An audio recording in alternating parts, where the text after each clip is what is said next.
So I started taking like these extension classes at this place called the New England Conservatory, which is a place I didn't really know much about at the time, but someone suggested that I should go there, and I started, so I started studying there, and I got a great teacher whose name was Paul Barringer, and he brought me to this club in Somerville, Massachusetts, in Boston, called the Willow, and he brought me to see this musician named Jamie Saft.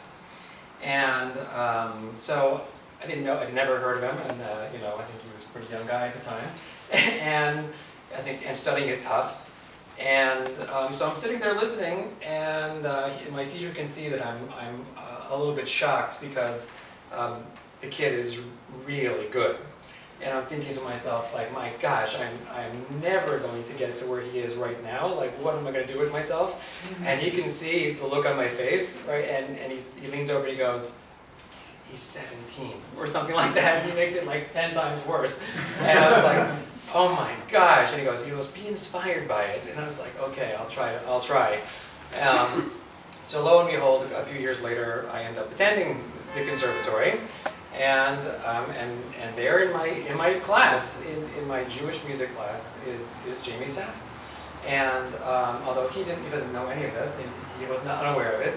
It was one of those things where someone represents something to you, and you like sort of follow their career and wonder about them, and they're going to go far, and that's exactly what's happened. So there's some part of me that figured somehow we were going to reconnect. There was something was there, at least for me. And so lo and behold, I'm sitting in Stephen's office, and I see the CD on his desk, and it says Jamie Saft. And I said, how do you know him? And he said, oh, he's doing the music for my film. And I was like, you're kidding, right? And then all of a sudden, we were reunited after a very long time, and got to schmoozing. And it's just very interesting how I think that we both have two interests, maybe you have more, which is Judaism and music, and interest in a convergence of them. And so I find it interesting that we find ourselves here, talking about the Judaism and then hearing it through the music. And in my thinking, that he's the perfect guy to play what we're going to talk about now. So it's a real treat for me, and I hope for you as well. Thank you for having me. Our pleasure. So we have 4 pieces to present to you now. Inasmuch, by the way, I just apologize for my voice. I had like a flu the last 2 days. Usually I speak more clearly, but it's what it is. So today's Lag BaOmer. This is one of the most mystical days of the year, a day that specifically celebrates and acknowledges Kabbalah, which doesn't happen very often in the Jewish calendar, although all the holidays are Kabbalistic. So it's a perfect time to talk about these concepts. And the first piece we've entitled Bar Yochai. Rabbi Shimon Bar Yochai was, amongst many other things, he was a rabbi, he was a Talmudist, he was a Kabbalist. I wanted to make 2 general points about him and his life, and then we'll hear about it. Number 1 is it's important to note that as opposed to many times we hear in the world today, this person's a Kabbalist, this person's a Kabbalist, Madonna's a Kabbalist, and many other people, and it's much more than taking a few classes. It's much more than reading any particular book. That Rabbi Bar Yochai, could tell you all the details of every bit of Jewish law, from exactly how to check your house for unleavened bread before Passover, all the stuff that's unexciting, all the stuff that's very basic, and very advanced in terms of the legalities of it. All that up to and including the fact that he could tell you about all the things that are happening in the mystical world and so on and so forth. So, and he's all over the Talmud. Like he's a quintessential Talmudist, right? A thinker, logical, structured, and on top of that, a very, very mystical, deep thinker. So he did both. And so, ideally, from a Jewish perspective, you learn all of the basics. You get a grasp of very firmly grounded things in the world, and then you sort of fly after that. And that's the best way of doing it. And actually, my colleague Rabbi Schiff and I disagree as to exactly which point you should start looking into Kabbalistic teaching, but to each his own. I think it's important to have Kabbalah in your life as well, or from an early stage at this point in existence, Jewish existence. The second thing I'd like to bring out about him is that he was unbelievably dedicated to what he was doing. He's the author of the Zohar, which we're going to talk about a little bit later. And the way he achieved that was he was in hiding from the Romans. This was a time of Roman persecution. Things were not very good for the Jewish people. And so he and his son went to live in a cave. And they lived there for 12 years, right? So dark. And they were worried about the fact that their clothes would wear out. And so they would take off their clothes and they would bury themselves up to their waists in sand. And they would just study together all the time. That's what they did. For food, they had water, and there was a carob tree that grew nearby, so they ate carob and drank water. And so you can imagine, after a while, their bodies were not doing too well, but their spirits were. And the Zohar was the result. There's all these wild things that the Talmud says about what happened when they first came out of the cave, and then they were too hypercharged, and they had to go back in for another year and sort of calm down before they could come out. And there's just one story that I think that I like, illustrates this from the Talmud also, where after they finally get out, after 13 years, Rabbi Shimon's father-in-law sees him, and he's just like, he's white as a ghost, and he's got like sores oozing all over his body because he's malnourished and no light and sand. Yeah, and so his father-in-law starts crying when he sees him, and he says like, "Oy vey, that I should see you in this state," and Rabbi Shimon says to him, Baruch Hashem. He says, "Thank God that you see me in this state." Why? Because it was exactly this that allowed me to reveal what I did, which was the Zohar, right? Which we wouldn't have had otherwise. So you see that sometimes there has to be a correlation between reducing the physical element, the material element, and increasing the spiritual side, which I think is what Kabbalah and Lag BaOmer and Rabbi Shimon were all about. So without further ado, Bar Yochai.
There are four primary ways of understanding the text of the Torah. As opposed to just the story itself, we have three additional layers of understanding.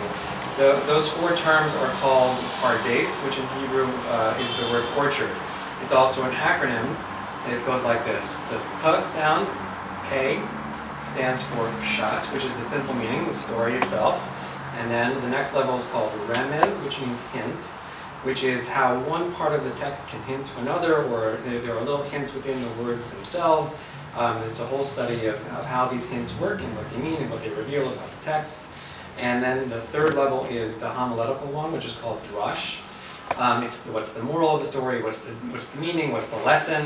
And then finally, the deepest one is called sod, which means secret, and that is the Kabbalistic one, and that is what today is focused on. That's what the film is focused on. That is what so many people nowadays are interested in. It's hearing what the deepest of the deep explanations of the Torah text is, and what it has to offer us in our day-to-day lives. And there's entire centers and places that have sprung up to try to explain that level. And I figured it would be appropriate if we explored that both verbally and in song. So.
I'm trying to reach those same sort of ecstatic states that Kabbalah gets to through creating sound, through music. And so I'm actually improvising this music on the spot. I didn't really preconceive it.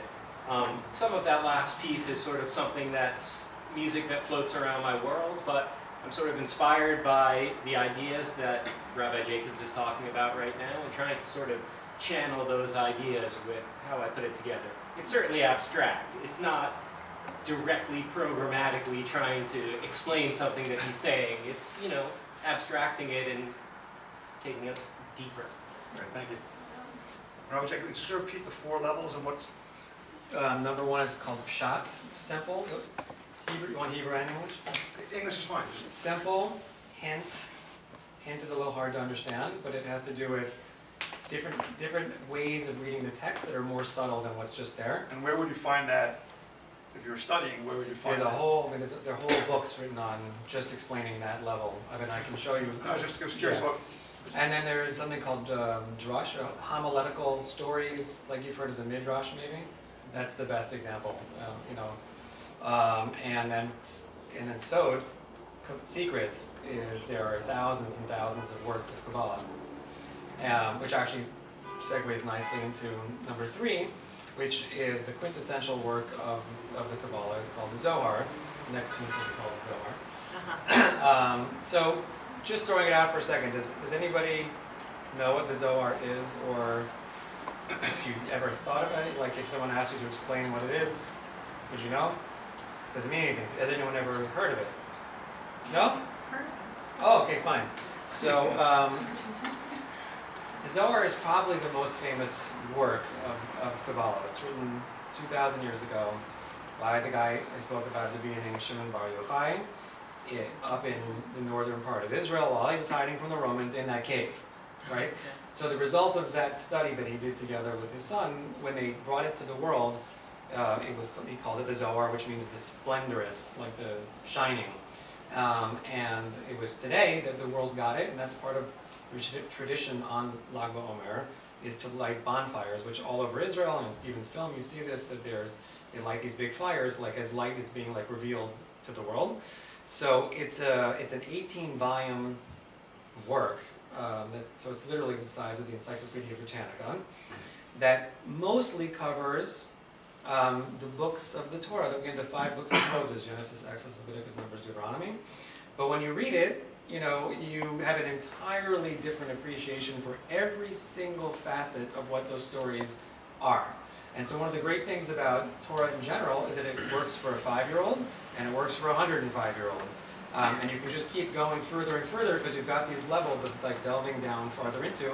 And so it's not an uncommon expression that I hear when I learn with people, especially those few who like to learn the Kabbalistic stuff. Like Stephen said to me at one point, he's like, so basically the entire text just means something else from what it means. And I'm like, exactly, right? It's something else. It's that and it's something else.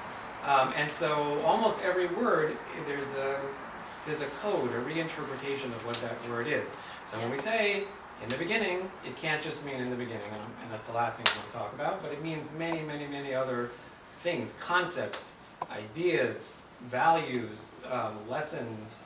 And if you read the Zohar, which I do recommend that people do at the right time, it's just an entirely different way of painting the portrait of what the Jewish tradition is and has to say about the nature of the world and the nature of our own most basic holy books. So that's in a nutshell what the Zohar is and what we're celebrating today. So, Jamie?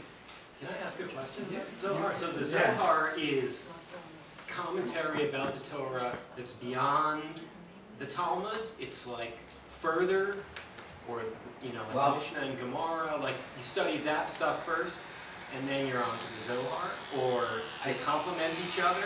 Okay, so he's asking a critical question, which is two big questions. We could spend like a long time talking about this, so I'll try to make it really short. 2 big things.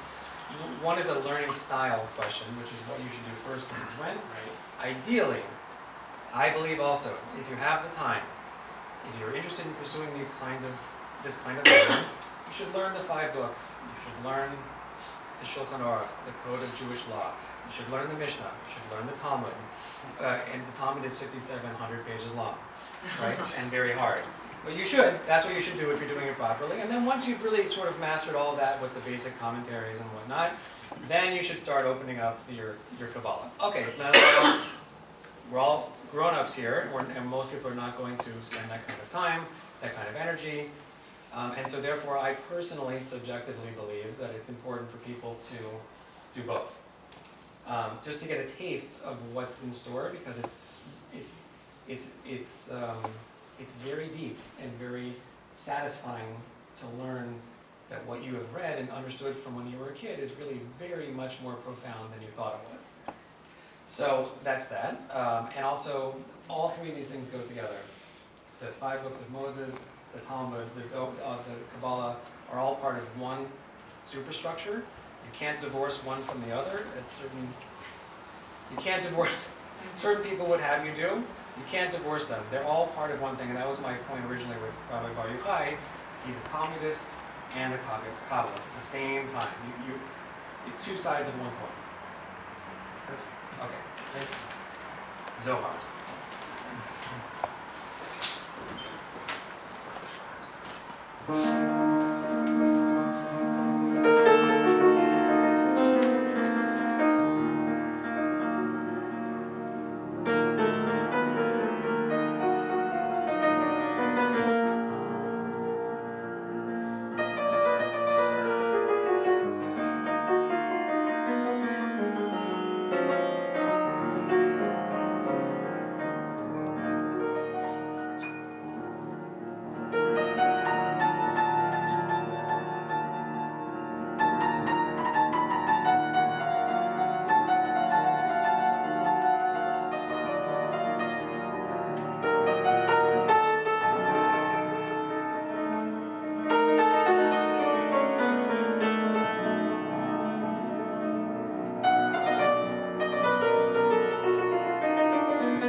Is the Hebrew word for in the beginning, which I mentioned before. Now, Zohar makes a big deal out of this word, dedicating actually 3 entire books, thick books, to this one word. It makes for extremely fascinating study. So I figured I would just give you a handful of examples of what it does with the word. Because it can't just mean the word in the beginning. First of all, it doesn't even mean the word in the beginning, but that's a different story. So it gives multiple examples of what the word is telling us about something that really has nothing to do with the beginning per se, but by making anagrams of that original 7-letter word. The first one is Bait Rosh, which means the first house, referring to, according to the Zohar, the first temple. Number 2 is, it says Ba'alef Tishrei, which means the first of the month of Tishrei, which is the same day as Rosh Hashanah, the first day of the Jewish year, and also the day of the creation of the world. So if you're saying, in the beginning, there really is no better date to have as an anagram of this word than that date. That's the first date, understand? The holiday is written in the word. Bara Shis, it means he created 6. 6 what? In this case, it's the 6 orders of the Mishnah, which is the basic building blocks of the oral Torah, and an essential part of Jewish thinking. Happens to be, if you had to guess, what's the most important of all Jewish holidays? Shabbat. Who said it? Shabbat. That's right, it's Shabbat, which also happens to be written in the word Bereshit. Shabbat. There it is. Okay, also just interesting side tidbit is of those 4 levels that we discussed, the universally acknowledged master of the Pshat, or the simple reading, is named Rashi, who lived in 11th century France. Rashi's name happens to be found in Bereshit, just happens to be. Now, who's the master of the Sod level, who we've been discussing since the beginning? Rabbi Shimon Bar Yochai, whose acronym is Rashbi, Rabbi Shimon Bar Yochai, whose name also happens to be found in Bereshit. So you've got the simple and the deepest all built into the one word, and that's 6 examples out of about 100 that it has. So, and the Zohar just plays and plays and plays and plays with those ideas and goes off on and on and on and on and on about the implications and what it means and why and so on and so forth. But that's just a little tiny tidbit taste. Last but not least, Bereshit.